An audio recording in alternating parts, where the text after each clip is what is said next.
What is going on, everyone? So I'm a firm believer that printing your own photographs will make you a better photographer. It'll make you more critical of the images, it'll make you better at editing, and also I think it helps in the field because you can have a better feeling for how it's going to translate to an image on paper. The process can be very intimidating when you're first getting into it, but it doesn't have to be that way. So in this video, I'm going to show you my simple process for making accurate inkjet prints. So the first step is making sure that your monitor is accurate. This way your editing is going to be accurate. And the number one mistake that most people make is that their monitor is too bright. I use an iMac, and right out of the box, the monitor is actually really good. You can spend a lot of money on monitor calibration devices, but if you've got a really good monitor these days, you probably don't really need those, but you do need to make sure that your brightness is set correctly. If I were to turn the brightness up all the way on the monitor, it's going to look nice and vivid, but this is going to be horrible for editing. On the iMac here, if I turn it down to just a little bit under halfway, I'm going to have a very accurate image to work with. That way my edits are going to be very accurate as well. So let's talk about ICC Profiles. Now this is a part I think that confuses a lot of people because it seems kind of more tricky than it really is. But these are files that allow us to translate the on-screen image to the in-print image. These profiles are going to be provided by the company that makes the paper. Now let's say that you have an Epson printer and you have Epson paper. You're already going to have those profiles on your computer from when you install the printer. I use Honeymoon paper. I love this stuff, really good paper, and they provide the profiles for their papers. And all I have to do is go to their website, select the printer I'm using, select the paper I'm using. It's going to give me the file to download along with instructions on where to put that file. On my Macintosh computer, it's going to go into the Color Sync folder within the Library folder.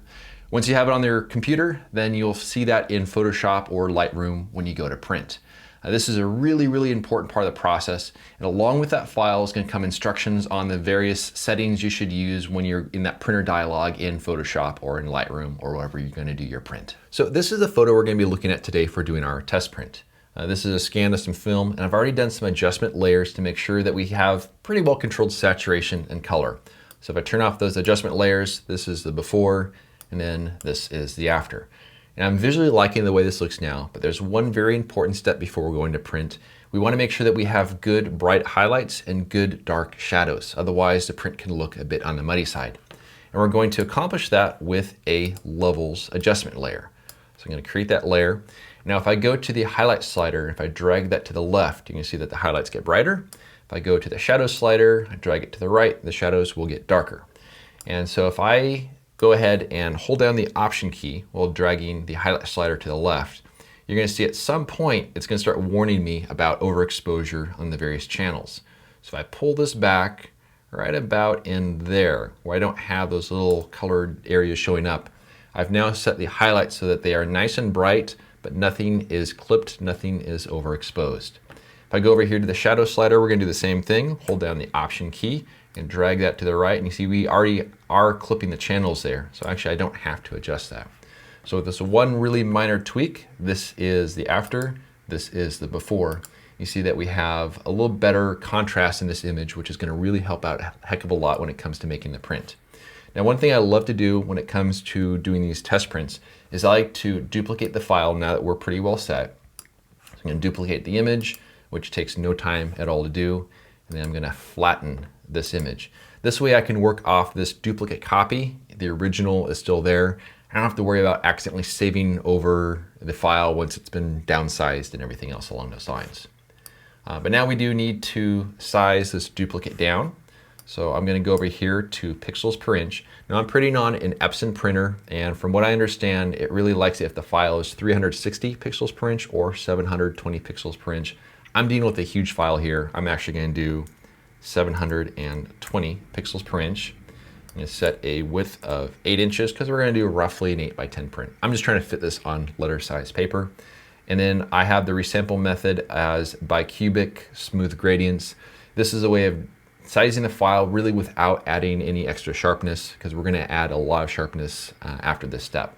So I'm going to go ahead and size this file down to our nice printable size. Now I am on a 5K display here, and so if I zoom into 100%, I really don't have a very good feeling for the detail up close.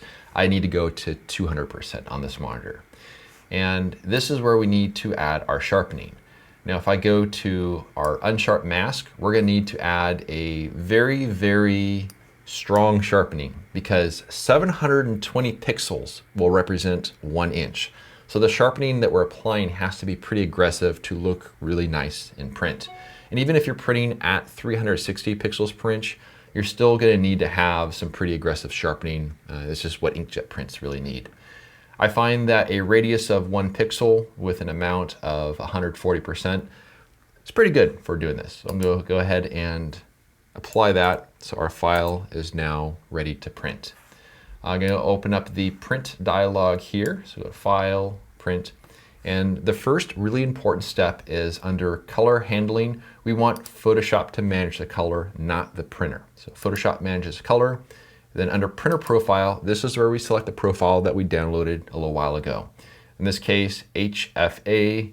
This is the Hahnemuhle Fine Art. It shows the printer there. It shows the paper. We're going to select that. There's tons of options on there, including all kinds of ones that are preloaded on your system. But this is the one I'm going to go with because this is going to translate the on-screen image to the on-print image or the on-paper image. If I go over here to print settings, and if I go over here to printer settings, these are the recommended settings that Hahnemuhle spelled out in all the literature. They said what media type to select, the output resolution, and everything else along those lines. So I'm just going with the default settings for that. The main thing is Photoshop manages color and to choose your profile there. And now we're going to go ahead and hit print. So this right here is the resulting print. So let's go ahead and talk about what we should be looking for in the print and also what sort of light we should be examining the print in. So there are 3 main types of light I look at each print with. The first is soft, indirect, natural light.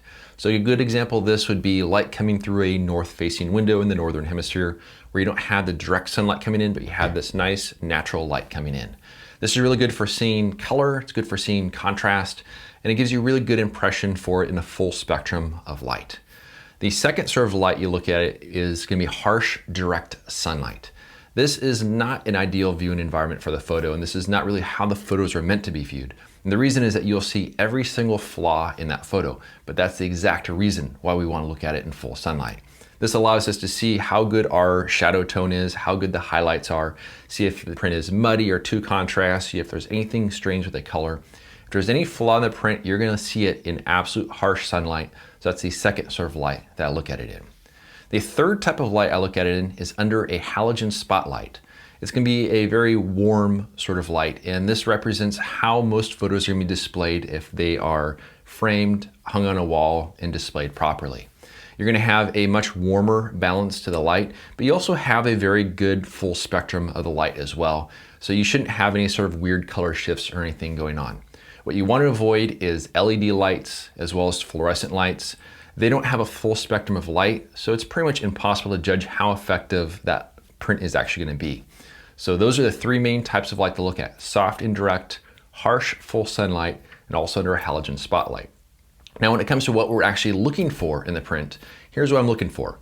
I'm looking at those bright areas there. I'm looking at those dark areas there.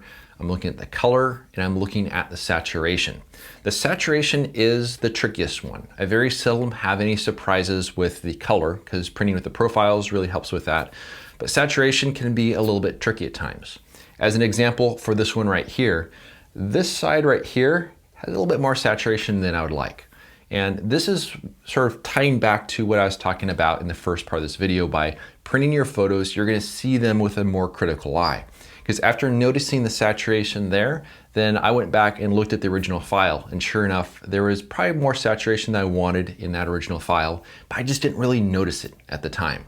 So there's a lot of value in looking at the print on paper because it gives you a sort of different perspective. Now, when we do view it in the various 3 types of light that I mentioned, here's a technique that I like to do. So I like to go ahead and hold the print right out in front of me. I'll close my eyes, I'll give it a couple seconds or so, and then you look at it just with that first glance. You're going to learn more about that print in that first split second than you will by staring at it.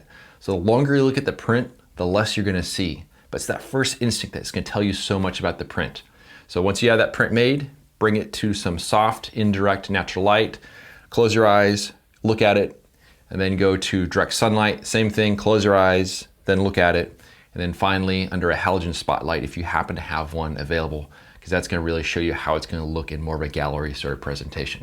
So that's the trick. Close your eyes, get that brief glimpse of it, and then go back to the computer, make any adjustments that you need to, and then do another print. Usually it takes maybe 1 or 2 go arounds, and then I'll have the print dialed in exactly as I want. And then one other thing I'll mention, I can have this exact same file and I can print this much larger. But when you have a larger print, oftentimes you're gonna want to scale back that saturation a bit, because somehow if the print is smaller, it'll look fine, but that same file, when printed bigger, the saturation can be a little overwhelming at times. So you might want to scale that back a little bit when doing a larger print. But I hope this video was useful to you guys, and thanks for watching, and we'll see you around next time.